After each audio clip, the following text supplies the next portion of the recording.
지난주에 말씀드린 것처럼 시편 23편입니다. 우리가 오늘 하고도 한 4주 더, 오늘까지 5수는 더 이 말씀을 보시겠습니다. 시편 23편 제가 공독해 드립니다. 여호와는 나의 목자시니 내게 부족함이 없으리로다. 그가 나를 푸른 풀밭에 누이시며 쉴만한 물가로 인도하시는도다. 내 영혼을 소생시키시고 자기 이름을 위하여 의의 길로 인도하시는도다. 내가 사망의 음침한 골짜기로 다닐지라도 해를 두려워하지 않을 것은 주께서 나와 함께 하심이라. 주의 지팡이와 막대기가 나를 안위하시나이다.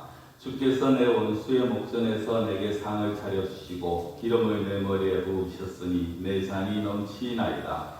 내 평생의 선하심과 인자하심이 반드시 나를 따르리. 내가 여호와의 집에 영원히 살리로다. 아멘. 우리가 요한복음 10장의 말씀을 보고 거기에 이제 연결을 해서 지난주부터 23편을 보게 됩니다. 너무 잘 아는 말씀이죠. 사실 주일학교가 있으면 주일학교 때 노래로도 찬양으로도 많이 부르는 그런 노래 23편이고 교회를 조금만 다녀봤다 해도 정도 들어봤는 그런 이제 시편이 23편입니다. 그러다 보니까 이게 또 사투리 버전도 있어요. 그래서 제가 이제 쭉 보니까 전라도 버전도 있고 함경도 버전도 있고 경상도 버전도 있는데 너무 강해. 경상도가 우리가 요즘은 사람들이 이 사투리를 잘 안 써서 그런지 모르겠지만은 같은 경상도라도 좀 강한 부분이 있고 약한 지역이 있잖아요. 제가 들어봤는 데는 또 너무 강하더라고요. 재미있어서 일단 한번 제가 적어와봤습니다. 한번 읽어볼게요. 여호와는 내 목장기라 그라이 내 삼아 답답할 게 없대이. 저 시퍼런 풀부디에 내 삼아 자빠져 사고 시원한 도락가로 내로 잡아 땡기신대이. 웃자든지 정신 차리고 옳게 살아라 하시면 다 당신 체면 때문이시락하네. 내 뒤집어난 골짜 부디에 끔끔한 데서도 그 빽이 참말로 여간 아닌기라. 주의 목리와 작대기가 날로 맨날 시키시고 내 라입을 죽일 놈의 문디 자식들 앞에서 내 대가리에 지름을 바르고 내로 팍팍 키워주시니 내사 뭔 걱정이 있겠노. 내 인생이 억수로 부탁해사도 저 양반이 맨날 지켜줄 핑계로 내 삼아 웃자든지 그 옆에 딱 붙어가 때려치기도 안 떠날 거래. 제가 좀 한다고 했습니다만 이 사투리가요. 오히려 제가 읽어보니까 전라도 게 불편해요. 전라도 출신이 아닌데 뭐 이렇게 이제 좀 웃으면서 우리가 오늘 말씀을 좀 같이 한번 생각해 보고자 합니다. 사실 우리가 오늘 2절을 볼 텐데요. 이 2절, 9절을 이제 생각을 하면 떠오르는 그림이 있죠. 그가 나를 푸른 풀밭에 누이시며 쉴만한 물가로 인도하시는도다. 아마 이 인터넷에서 시편 23편이라고 딱 치면 많은 그림들이 나오는데 거의 2절을 가지고 그렇게 그림들이 많이 나옵니다. 사진을 한번 보여주세요. 이게 아마 인터넷에 보면 이 그림하고 또 이제 다른 그림 두 가지가 가장 많더라고요. 대부분이 이제 이렇게 하나는 푸른 풀밭에서 풀을 뜯어먹는 양들의 그림, 또 하나는 저렇게 물을 마시고 있는 양들의 그림. 이런 그림들을 많이 보게 됩니다. 굉장히 편안한 그림, 아무 걱정이 없어 보이는 그런 그림이죠. 우리가 양이라고 하더라도 사실 이런 환경이라면 정말 어떻게 보면 마음이 참 편안할 겁니다. 그런데 이런 어떤 환경, 이런 분위기를 만들고 유지하기 위해서 반드시 따라야 하는 게 하나가 있습니다. 그것이 뭐냐 하면 바로 목자의 수고라는 겁니다. 사실 우리가 일상생활도 그렇죠. 내가 뭔가를 좀 소유하고 어떤 상황을 좀 누리거나 아니면 뭔가를 가지기 위해서는 거기에 따른 수고가 있어야 되고 거기에 따른 희생이 있어야 됩니다. 근데 재미있는 것은요, 양들이 수고를 하거나 희생을 하느냐 하면 그런 게 전혀 없다라는 거예요. 양들은 아무 수고도 하지 않습니다. 어떤 희생도 치르지 않아요. 그들은 그저 목자를 따라가기만 하면 됩니다. 목자가 먹여주면 먹고 배부르면 눕고 뒹굴거리다가 잠오면 자고 그럼 그게 끝인 거예요. 누가 수고합니까? 양들이 아니죠. 목자가 수고해야 되는 겁니다. 필립 켈러라는 목사님이 썼는 목자가 보는 시편 23편이라는 책이 있어요. 이 목사님이 진짜 이 시편 23편을 한번 경험해 보려고 이 마음을 알기 위해서 자신이 직접 양을 쳐보고 거기에서 이제 깨달는 것을 했는데요. 거기에 그 목사님이 썼는 글 중에 양이 누워서 쉼을 얻을 수 있기 위해서 4가지 조건이 필요하다고 말을 합니다. 첫째는 양은 그 어떤 두려움에서도 벗어나지 않으면 절대 누우려고 하지 않는다. 그러니까 약간 분위기가 좀 위험하다고 느껴지거나 어떤 위험한 환경이 보이거나 느끼면요 절대 그 자리에 눕지를 않는다는 겁니다. 둘째는 양들도 지들끼리 싸운다는 거예요. 이게 참 교회도 그런 것 같고 세상도 그렇잖아요. 그 어떤 공동체라도 같은 목적을 가지고 있어도 그 안에서 자기들 의견이 안 맞는 경우가 있습니다. 그러다 보면 서로 막 지지고 볶죠. 양들도 자기들끼리 싸웁니다. 그래서 자기가 좀 옆에 누가 이제 오고 있게 굉장히 불편하죠. 그들의 몸집이나 털 때문에. 그러다 보니까 누가 가까이 오거나 다가오거나 부딪히거나 하면은 막 머리로 들이밀고 몸으로 그냥 밀쳐내는 그런 싸움을 한다는 겁니다. 셋째로 양들은 늘 파리와 기생충으로 인한 질병에서 고통을 겪는다는 거예요. 그들의 그 털이 곱슬곱슬한 털 때문에 파리나 아니면 기생충들이 서식하기 너무 좋습니다. 그러다 보니까 늘 목자들이 그들의 어떤 털을 관리를 해야 되고 그 기생충들 잡는 그런 일들을 해줘야 돼요. 그리고 4번째가 뭐냐? 배부르게 양들이 배가 불러야 그 다음 눕는다라는 겁니다. 배가 고프면 절대 안 눕는다는 거죠. 그러니까 이런 어떤 4가지의 조건을 충족시켜주기 위해서 그 목자들이 얼마나 많은 수고를 해야 되겠느냐 하는 것입니다. 그리고 또 사실 이제 이스라엘이라는 지역도 그래요. 이 23편을 다윗이 썼는데 다윗이 살던 그 유다 남부 쪽, 특히 베들레헴 지역은요 그렇게 푸른 초장이 많은 지역이 아닙니다. 그쪽은 늘 산골이고요. 대부분이 산이고 그리고 대부분이 황무지입니다. 그런 곳에서 양들에게 매 끼니마다 먹을 그 풀밭을 인도해야 된다. 이게 목자들에게는 사실 가장 큰 과제였죠. 요즘은 어떻습니까? 가축을 키우려고 하면은 사실 우리가 뭐 어디 산이나 들로 그렇게 데리고 다니지 않잖아요. 워낙 시설이 좋고 이제 공장을 통해서 건초나 사료 같은 걸 잘 구입을 할 수 있습니다. 그러니까 그것은 풀어주면 됩니다만은 옛날에는 그렇지 않죠. 이스라엘 같은 경우는요, 목자가 다 그를 사전에 알아놔야 되는 거예요. 어디에 가야 풀이 있고 어디가 가야 안전하다는 걸 알아놔야 되는 거죠. 그리고 또 풀만 먹습니까? 물도 마셔야 되잖아요. 그렇다고 아무 강에나 아무 물가에나 양들을 데려다 놓으면 양들이 먹느냐? 그것도 아닙니다. 이 양들이 겁이 많아요. 그래서 아무데나 데려다 놓으면요 절대 물을 마시지 않습니다. 예를 들어 물살이 굉장히 이제 급한 거친 어떤 급류나 강이나 이런 데 데리고 가면요 절대 양들이 그 물을 마시지 않아요. 그 물소리 자체 공포를 느끼죠. 그리고 또 그런 곳에 이 양들을 데려갔다 빠지기라도 하면은 이 털 때문에 이 목자가 건져내는 게 굉장히 힘이 듭니다. 그러니까 그런 어떤 자리를 피해서 늘 잔잔한 오늘 2절 말씀처럼 잔잔한 시냇가 그 자리로 이 양들을 이끌고 가야 되는 거죠. 쉴만한 물가, 잔잔한 곳. 그러다 보니까 그런 곳에 찾지 못하면요, 심지어 목자들이 밤에 이제 내리는 이슬을 받아서, 그렇지 아니면 비가 오면 비를 받아서 그렇게 공급을 해주는 그런 수고를 목자들이 해야 된다는 것입니다. 자, 그러면 다윗은 왜 여기서 이 시편 23편을 통해서 목자를 말하면서 그리고 오늘 이 말씀을 2절 말씀을 하는 것일까? 자기가 어릴 때 목동을 해보면서 양을 어떻게 돌봤는지 나 그걸 너무 잘 알아. 지금 그걸 말하고자 하는 것이냐? 아닌 거죠.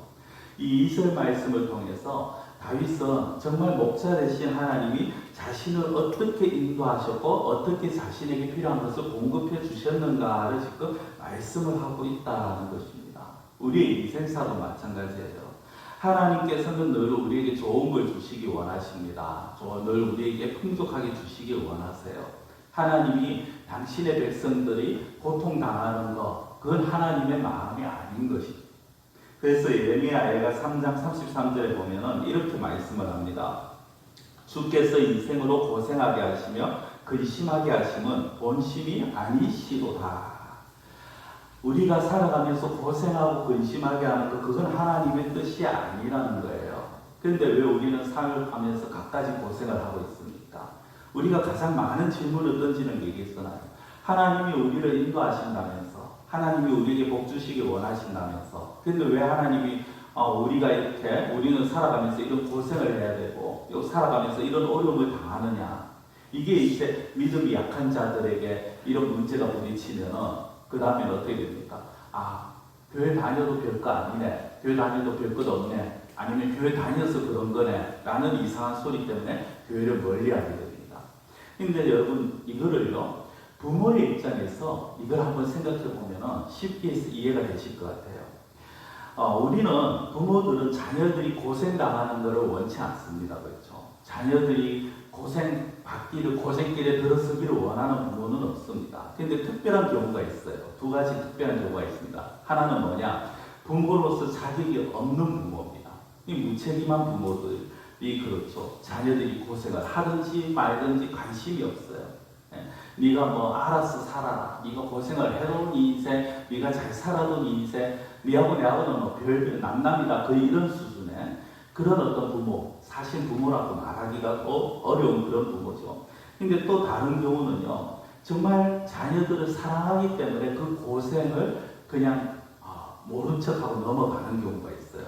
근데 이런 말을 하죠. 고생 끝에 낙이 온다. 그렇죠? 이 고생을 통해서 더 우리 자녀가 자라나고 이 고생을 통해서 더 좋은 것을 얻을 수 있다면 원치는 않지만, 부모의 마음이 때로는 아프기도 하지만 그러나 그 고생을 그냥 고생을 하도록 방치해두는 경우가 있다는 겁니다. 그때 부모의 마음은 뭡니까? 자녀가 고생을 받는 것, 그게 아니죠. 자녀가 잘 되고 평안하고 성공하기를 바라는 것. 그 마음에서 고생을 좀 해도 넘어간다. 부모가 그냥 묵인을 하는 거죠. 마찬가지입니다. 하나님께서도 당신의 자녀인 우리들이 하여금 불안이나 근심거리에서 자유하기를 원하세요. 우리가 늘 불안해하고 우리가 고통 가운데 있기를 원치 않습니다. 그리고 날마다 우리에게 좋은 것을 주시기를 원하시죠. 그래서 우리가 지지난주에 봤던 요한복음 10장 10절에 이렇게 말씀합니다. 도둑이 오는 것은 도둑질하고 죽이고 멸망시키려는 것뿐이요, 내가 온 것은 양으로 생명을 얻게 하고 더 풍성히 얻게 하려는 것이라. 성도 여러분, 이 뒷부분을 보십시오. 예수님이 오신 이유가 뭡니까? 양으로 생명을 얻게 하고 더 풍성히 얻게 하려는 것이다. 우리로 하여금 구원을 주시고 우리에게 영생을 주시고 그리고 이 땅을 살아가면서 풍성하게 누리게 하게 하시기 위해서다. 이게 예수님이 오신 목적이에요. 많은 분들이 근데 이 구절에서 이 마지막 말씀 때문에 좀 시험을 당해요. 실족을 합니다. 마지막 말씀, 조금 더 풍성히 얻게 하려 하신 것이야. 하나님은 우리에게 계속 좋은 것을 주시려는 거 아니냐, 우리에게 더 많은 것을 주시기 위함이라면서 왜 그런데 이렇게 빨리빨리 안 주시냐, 왜 기도 응답이 빨리 안 되냐, 이렇게 생각을 합니다. 근데 여러분, 여기에서 더 풍성하게 주신다라는 이 말씀은요, 내가 원하고 내가 바라는 것 아니면 내가 했는 것 이상의 것을 막 부어주신다, 그런 의미가 아닙니다. 어떤 이들은 이 말씀을 가지고 하나님은 우리에게 가장 좋은 것을 주신다고 하시지 않았느냐라고 묻습니다. 네, 맞아요. 하나님 우리에게 가장 좋은 것을 주시죠. 그리고 그 좋은 것을 주시기 원하십니다. 근데 문제는요, 하나님이 주시고자 하시는 그 좋은 것과 내가 생각하는 좋은 것에는 분명히 차이가 있다는 거예요. 제가 지난주에도 말씀드렸습니다만 인간은요, 양과 마찬가지 너무 근시하네요. 바로 앞에 것밖에 보지 못합니다. 지금 내가 처한 상황에서 내가 어떤 처한 환경과 상황과 문제 속에서 이 문제가 해결이 되어지고 이 상황 속에서 내가 빨리 뭔가를 잡는 것, 이게 바로 나에게 좋은 것을 주시는 거라고 생각을 하죠. 근데 하나님은 그거를 넘어서서 멀리를 보시죠. 더 멀리를 보시면서 우리에게 있어서, 우리의 인생에 있어서 정말 좋은 것, 우리의 인생에 있어서 가장 필요한 것이 무엇인가를 생각하신다라는 겁니다.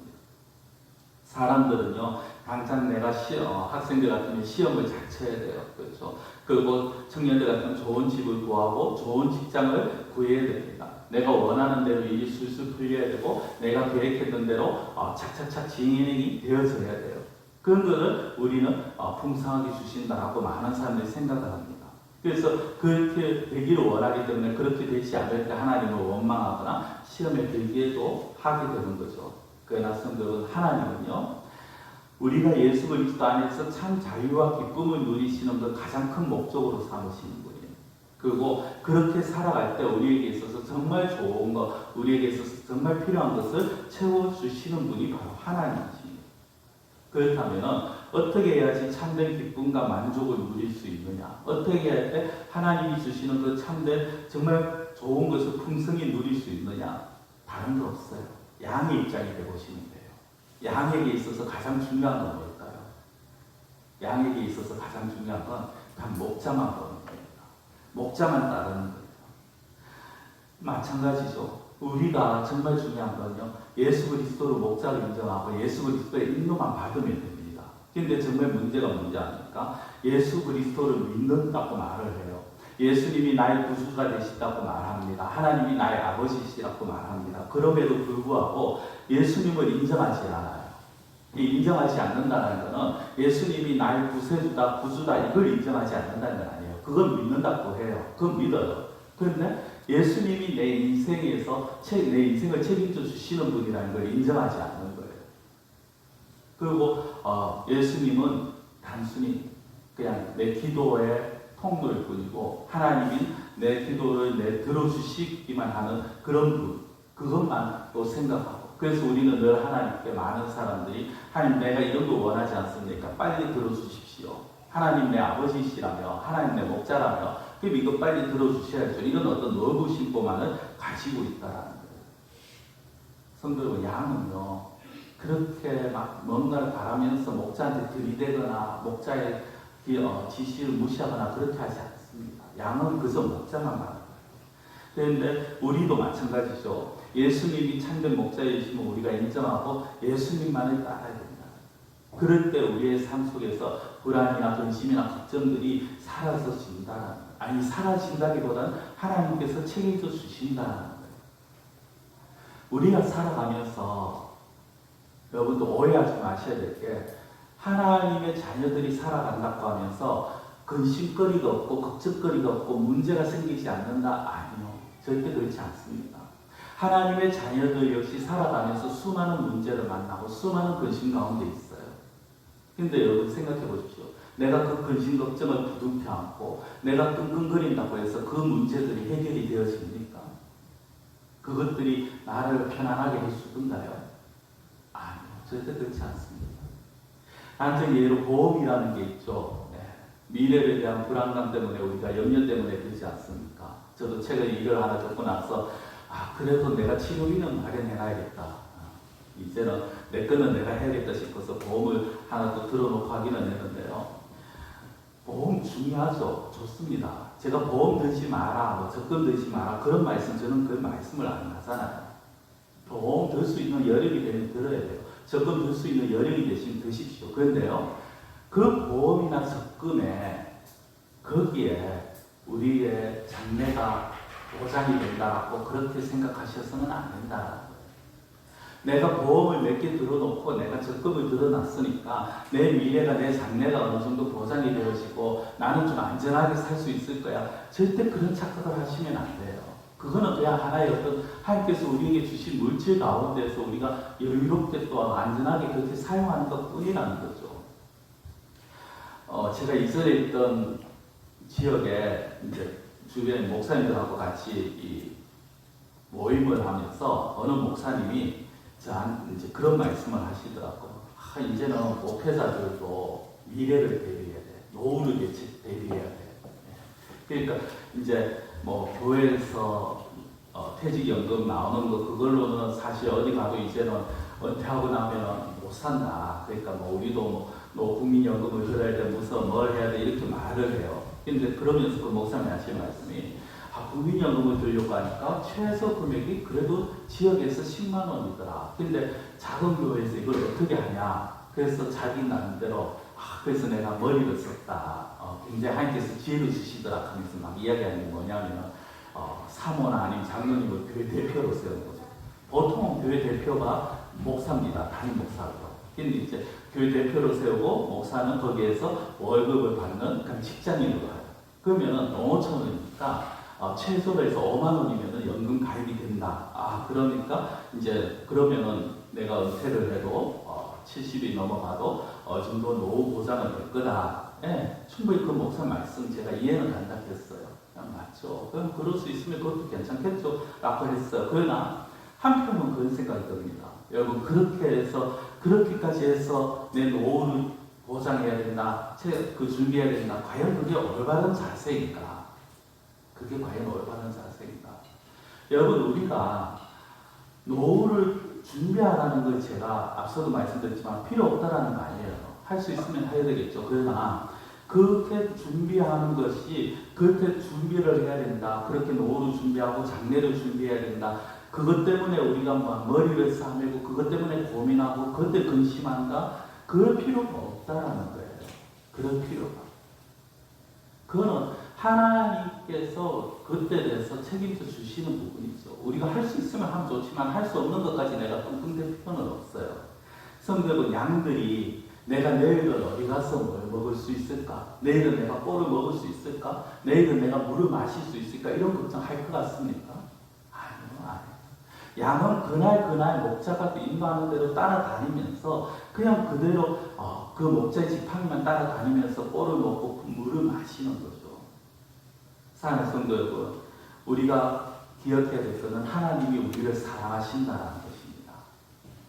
하나님이 우리를 사랑하세요. 그리고 그 사랑에서 그 어떤 것도 우리를 하나님에게서 끊어낼 수가 없습니다. 바울은 이거를 로마서 8장에서 잘 설명을 해주고 있어요. 로마서 8장 35절부터 39절까지 이 내용을 바울이 말하는데요. 좀 깁니다만은 제가 한번 봉독해 드리겠습니다. 누가 우리를 그리스도의 사랑에서 끊으리요? 환난이나 공고나 박해나 기근이나 적신이나 위험이나 칼이랴. 기록된 바 우리가 종일 주를 위하여 죽임을 당하게 되며 도살당할 양같이 여김을 받았나이다 함과 같으니라. 그러나 이 모든 일에 우리를 사랑하시는 이로 말미암아 우리가 넉넉히 이기느니라. 내가 확신하노니 사망이나 생명이나 천사들이나 권세자들이나 현재일이나 장래일이나 능력이나 높음이나 깊음이나 다른 어떤 피조물이라도 우리를 우리 주 그리스도 예수 안에 있는 하나님의 사랑에서 끊을 수 없으리라. 아멘이십니까? 성도 여러분, 우리 이 세상의 그 어떤 것도요, 우리를 하나님에게서 끊어낼 수 없다라고 말을 합니다. 제가 읽어준 8장 35절에서 39절 사이에 보면은 우리가 살아가면서 당할 수많은 것들이 17가지가 나와요. 여기에 보면요, 죽음도 포함되어 있고요, 이 세상의 권력도 포함되어 있습니다. 그러나 그 어떤 것도 우리를 그리스도에게서 하나님에게서 끊을 수 없고 뺏을 수 없다라고 말합니다. 이것만큼 안전한 장치가 어디 있습니까?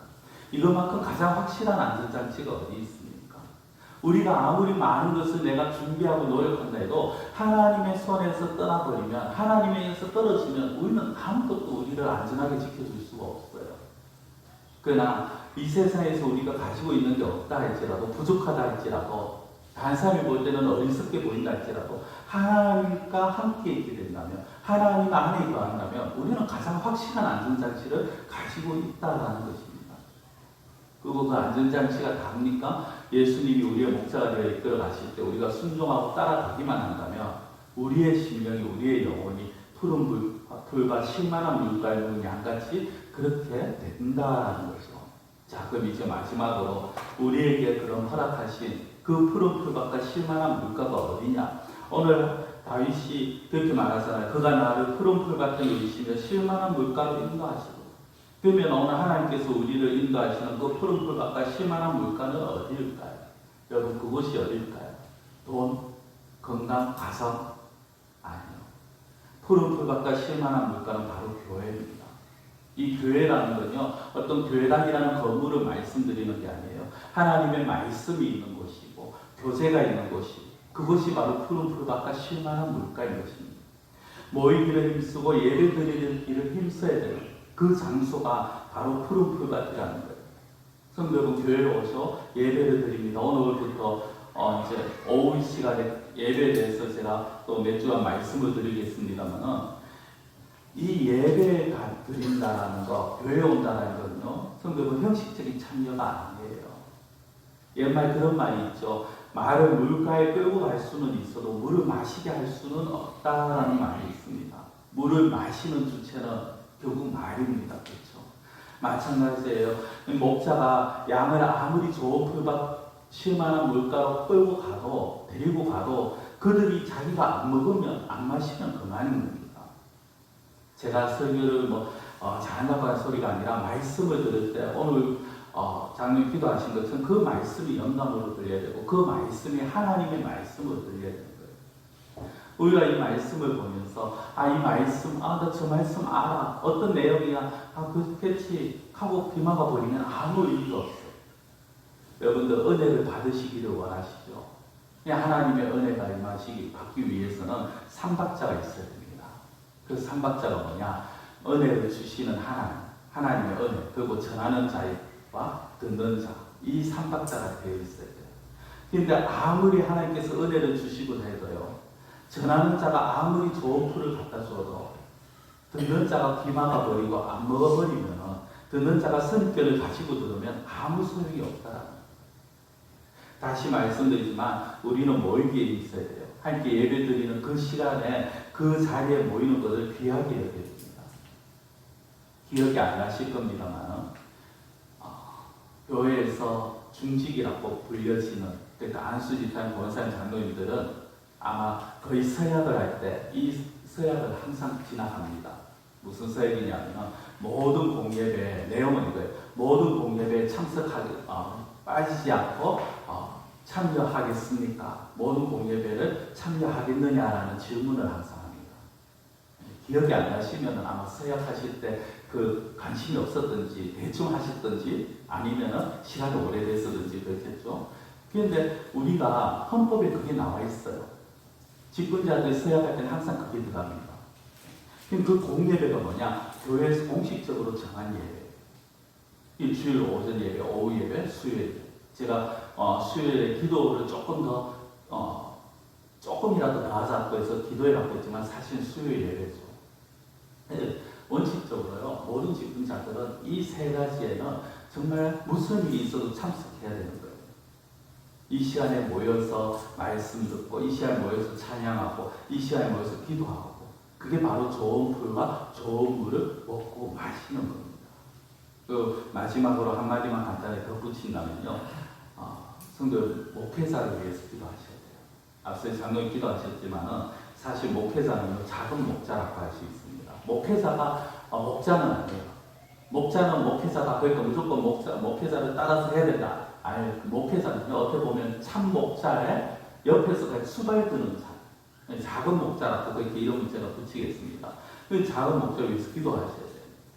이 작은 목자가 정말 참 목자의 뜻을 잘 알아서 좋은 곳으로 양들을 인도할 수 있도록 좋은 꼴을 먹일 수 있도록 그렇게 위해서 기도해 주셔야 된다. 자, 말씀을 이제 맺겠습니다. 성경은 하나님이 우리의 참 목자가 되십니다. 목자 되신 하나님은 늘 우리에게 가장 좋은 것을 주시기 원하시고 그것을 지금도 우리에게 베풀고 계세요. 그렇기 때문에 여러분들 순간순간의 상황에 순간순간의 그 현실에 부딪혀서 미리 얘기하지 마십시오. 목자는 양을 위해서 양에게 가장 좋은 것과 물을 주시기 원해서 어떤 수고도 하지 않는 게 바로 목자입니다. 하나님께서 이미 그렇게 하셨고요. 그리고 지금도 우리에게 가장 좋은 걸 주시기 원하십니다. 그것을 믿으시고 그 목자만을 바라보시고 그 목자에 온전히 의지하시고 나아가시고 그럴 때 정말 그 목자가 주는 참된 꼴을 먹으면서 누리는 참된 기쁨, 참된 만족, 참된 감사, 그리고 참 평안을 누리시게 되실 것입니다. 기도드리겠습니다. 사랑의 하나님 아버지, 하나님이 우리의 목자가 되심을 우리가 다시 한번 고백하며 그 하나님이 우리를 오늘도 푸른 풀밭으로 쉴만한 물가로 인도하심을 믿고 고백합니다. 그렇습니다. 하나님이 우리의 목자가 되십니다. 우리는 그 목자를 온전히 붙들고 나아가는 그러한 양의 시각을 가지게 하여 주시옵소서. 내가 하고 싶은 대로 내 욕심대로 살아서는 내가 좋은 것을 먹을 수도 없고 내가 그 안에서 만족을 누릴 수도 없습니다.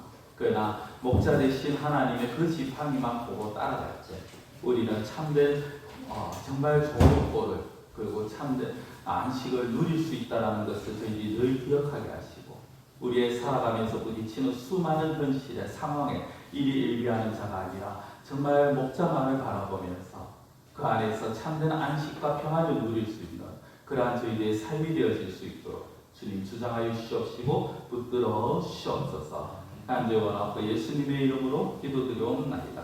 아멘.